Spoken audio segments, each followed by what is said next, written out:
नमस्कार दोस्तों, स्वागत है आपका जॉब टॉक चैनल में। और आज की इस वीडियो में हम बात करने वाले हैं कि शारीरिक आकर्षण से कैसे बचें। व्यवहारिक जीवन में, समाज में आप यदि किसी भी कार्य में व्यवहार करते हो, किसी भी क्षेत्र में कार्य करते हो, तो एक सबसे बड़ी समस्या आपको सताती है कि शारीरिक आकर्षण। उस शारीरिक आकर्षण के कारण बहुत लोग गलत कृत्य कर देते हैं, बहुत लोग अत्याचार कर देते हैं पर स्त्री पर, और इसी कारण उनको जेल भी हो जाती है। तो इस शारीरिक आकर्षण की जड़ क्या है, इसको कैसे समाप्त करें और शारीरिक आकर्षण से कैसे बचें, इसी विषय पर आज का मार्गदर्शन होने वाला है। वीडियो में अंत तक बने रहेगा। चैनल पे नए हो तो सब्सक्राइब कर दीजिएगा। वीडियो यदि आपको पसंद आए तो लाइक कर दीजिएगा। तो चलिए वीडियो में आगे बढ़ते हैं। प्रथम चीज यह जाने कि आकर्षण क्या है। यदि कोई सुंदर तस्वीर हो तो वो आपको आकर्षित लगेगी, लेकिन उसको यदि जला दिया जाए तो वह आपको आकर्षित नहीं लगेगी। तस्वीर वही है लेकिन उसका रूपांतरण हो गया। एक खिला हुआ पुष्प है, वह आपको काफी सुंदर लगता है, किंतु वह यदि कल या परसों मुरझा जाए तो आपको वही पुष्प से घृणा आने लगेगी। वह पुष्प आपको अच्छा नहीं लगेगा। उसी प्रकार से एक मानव का देह होता है। यह हड्डी, मांस, रक्त, इन सभी चीज़ों से बना हुआ होता है, लेकिन उसके अंदर अवगुण होते हैं, गुण होते हैं, संस्कार होते हैं। इन चीज़ों को आपको परखना तथा देखना चाहिए। यदि आप इन चीज़ों को देखकर व्यवहार करते हो तो आप आकर्षण से बच पाओगे, लेकिन उन चीज़ों को देखने के लिए आपको दृष्टि होनी चाहिए। जैसी दृष्टि वैसी ही सृष्टि।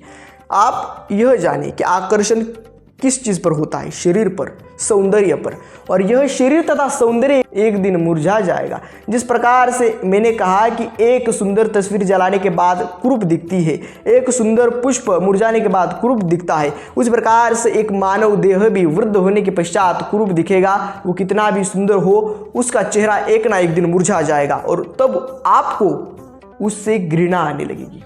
यह प्रेम नहीं है, ये एक आकर्षण है। आकर्षण कुछ समय के लिए रहता है, लेकिन वह आपको भ्रष्ट करके ही छोड़ता है। इसी कारण यह जाने कि आपको आकर्षित नहीं होना है। अब आकर्षण से कैसे बचना है, यह तो हो गया कि आकर्षण कैसे होता है, लेकिन आकर्षण से बचने के लिए आपको एक दृष्टि चाहिए। जैसी दृष्टि वैसी सृष्टि। और दृष्टि कैसी चाहिए, तो आध्यात्मिक दृष्टि चाहिए। अध्यात्म आपको क्या प्रदान करता है? विवेक। आपको एक विवेक प्रदान करता है, आपको एक अलग ही दृष्टि अध्यात्म प्रदान करता है। अध्यात्म का चश्मा जिसने भी पहना हो उसको यह जग अलग तरीके से दिखता है, और एक भोगी और एक संसारिक पुरुष को यह जग अलग कोटि से, अलग प्रकार से दिखता है। अब आपको क्या करना है? नाम जप करना है। हर रोज यदि आप राम, हरि, कृष्ण किसी भी एक देवता को पकड़कर उसका नाम जब प्रारंभ करोगे तो होगा क्या कि आप में विनय, नम्रता, शालीनता, सहिष्णुता, समता, बंधुता, उसी के साथ साथ आप में एक विवेक जागृत होगा। आपकी स्मृति में एक अलग ही चेंजेस आएंगे, और उससे क्या होगा? उससे आप इस सृष्टि को एक अलग नजरिए से, एक अलग दृष्टि से देखेंगे। वह दृष्टि अध्यात्म की होगी, और आप हर एक में भगवान देखेंगे। तो हर एक में यदि आप भगवान देखेंगे तो आपका मन गलत नहीं जाएगा। जिस भी व्यक्ति पर आपका मन चला जाएगा उसमें हमारे प्रभु है, यह आपको ध्यान में आ जाएगा। और गलत दृष्टि आपकी किसी भी स्त्री पर नहीं जाएगी। यदि पुरुष हो तो किसी भी स्त्री पर नहीं जाएगी, यदि स्त्री हो तो किसी भी पुरुष पर नहीं जाएगी। अध्यात्म की दृष्टि, नाम जप की ताकत। जो मनुष्य प्रभु का स्मरण तथा प्रभु का नाम का जाप करेगा वह एक अलग ही पुरुष बनकर समाज के सामने आएगा। ब्रह्मचर्य का पालन करिए, नाम जप करिए, स्वयं के विचारों पर नियंत्रण प्राप्त करने के लिए ध्यान करिए, लंबी लंबी सांसें लीजिए। उसी के पश्चात आपको क्या करना है कि अन्न अच्छा लेना है। बियर पियोगे, मांस खाओगे, नॉनवेज खाओगे, पार्टी करोगे क्लब में, तो उसके पश्चात आपको विवेक नहीं आएगा। उसके पश्चात आपकी जो दृष्टि होगी, आपकी जो विवेक आपको मिलेगा वो गलत मिलेगा। अविवेकी बुद्धि हो जाएगी आपकी। विवेक तो मिलेगा ही नहीं, अविवेकी बुद्धि हो जाएगी, भ्रष्ट बुद्धि हो जाएगी, और फिर शरीर के प्रति आकर्षण होगा, फिर आप भ्रष्ट हो जाएंगे। इसी कारण नाम जप ही आपको एकमात्र उपाय। प्रथम नाम जप करिए। नाम जप के बाद आपको क्या करना है? तो नाम जप के बाद आप ध्यान करिए, सुबह उठिए, पूजा करिए। उसके बाद आप अच्छे लोगों में ही व्यवहार करिए, जो अच्छे विचार वाले हो उनमें रहिए, व्यसनों से दूर रहिए, गलत अन्न से दूर रहिए।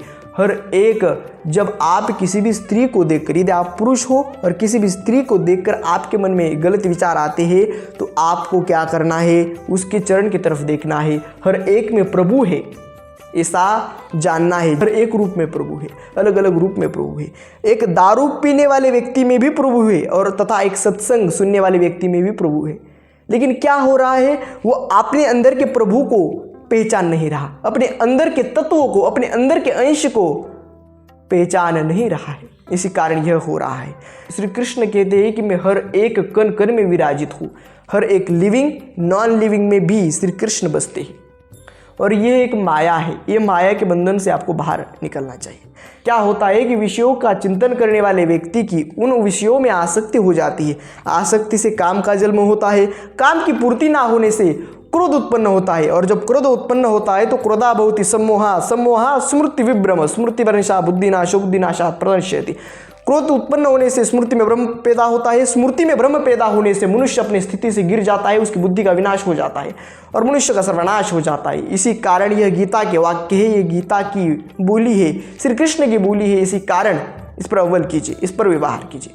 आपको क्या करना है, नाम जप करिए, ध्यान करिए, व्यायाम करिए, प्राणायाम करिए, स्वयं के विचारों पर नियंत्रण आएगा। और कोई भी सुंदर नहीं है, कुछ समय के लिए आकर्षण होता है, कुछ वक्त के लिए, कुछ समय के लिए आकर्षण रहता है, उसके पश्चात फूला हुआ पुष्प भी मुरझा जाता है। ये सभी चीज़ें जानोगे तो शारीरिक आकर्षण से बच पाओगे, भ्रष्ट होने से बच पाओगे और एक अलग ही व्यवहार इस समाज में कर पाओगे, अन्यथा आप भ्रष्ट हो जाओगे। ये सभी चीज़ें जाने, इन सभी चीज़ों को समझे।